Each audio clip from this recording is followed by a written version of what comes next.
அன்னைக்கு ராத்திரி மட்டும் இல்லை, அடுத்த நாளும் அதுக்கடுத்த நாளும் கூட புலிகேசி அதே இடத்துல நின்று யோசிச்சுட்டே இருந்தாரு. அங்கே இருந்து 1 கிலோமீட்டர் தூரத்தில் இருந்த காஞ்சியோட கோபுரங்களை பார்க்க பார்க்க அவருக்கு கோபம் ரொம்ப அதிகமாச்சு. அங்கே இருக்க பாதாள சிறையில் தான் நாகநந்தி இருக்காருன்னு நினைக்க அவரோட கோபத்தில எண்ணெய் ஊத்துற மாதிரி இருந்துச்சு. மகேந்திர பல்லவனை எப்படியாச்சும் பழி வாங்கணுன்ற எண்ணம் நிமிஷத்துக்கு நிமிஷம் வளர்ந்துக்கிட்டே போச்சு. கடைசியா ஒரு முடிவெடுத்து தளபதிகளையும் மந்திரிகளையும் கூப்பிட்டு அதை சொன்னாரு. அந்த முடிவு என்னன்னா, சக்கரவர்த்தியும் முக்கிய தளபதிகளும் ஒரு பெரிய சைன்யத்தோட வாதாபிக்கு உடனே புறப்படணும்.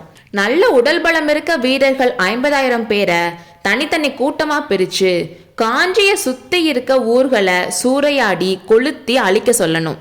அந்தந்த கிராமங்கள்ல இருக்க அழகான பெண்களை எல்லாம் சிறை பிடிக்கணும். இளைஞர்களை எல்லாம் உடம்புல இருக்க கை கால்களை வெட்டி போட்டுறணும். இன்னும் என்னெல்லாம் பண்ணி பழிவாங்க முடியுமோ அதெல்லாம் பண்ணணும். முக்கியமா சிற்பங்கள், சிற்ப மண்டபங்களை பார்த்தா உடனே அதை இடிச்சு தள்ளணும். சிற்பிகளை பார்த்தா ஒரு கையும் ஒரு காலும் வெட்டி போட்டுறணும்.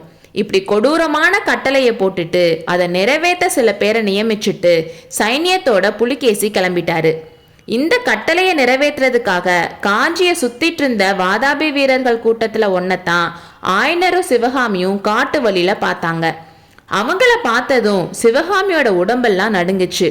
அந்த வீரர்கள் கூட்டத்துல 100 பேர் தான் இருந்தாலும் சிவகாமி கண்ணுக்கு 10,000 பேர் மாதிரி இருந்துச்சு.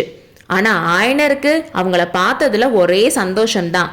முன்னாடி இருந்த வீரன் கிட்ட, ஐயா, நீங்க வாதாபி வீரர்கள் தானே, உங்க மகாராஜா எங்க இருக்காருன்னு கேட்டாரு. ஆனா அவனோட ரியாக்ஷன் பார்த்து அவனுக்கு தமிழ் புரியலன்னு தெரிஞ்சிச்சு. அதனால பிராகிருத மொழியில கேட்டாரு. அதுவும் அவனுக்கு புரியல.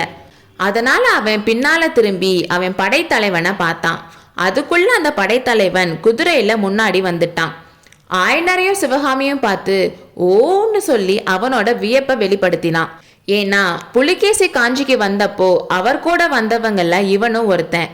சிவகாமியோட நடனத்தை அவனும் பார்த்திருந்தனால அவனுக்கு இப்போ அவங்கள பார்த்ததுல வியப்பா இருந்துச்சு. அவன் ஆயனரை பார்த்து என்ன கேக்குறீங்கன்னு கேட்டான். ஆயனர் உற்சாகத்தோட, ஐயா, உங்க சக்கரவர்த்தி எங்க இருக்காரு, அவரை உடனே நான் பார்க்கணும்னு சொன்னாரு. உடனே அவன் நக்கலா சிரிச்சுக்கிட்டே, வாதாபி சக்கரவர்த்திய நீங்க ஏன் பார்க்கணும்னு கேட்டான். அதை நான் சக்கரவர்த்தி கிட்ட தான் சொல்லணும், ரொம்ப அந்தரங்கமான விஷயம்னு சொன்னாரு.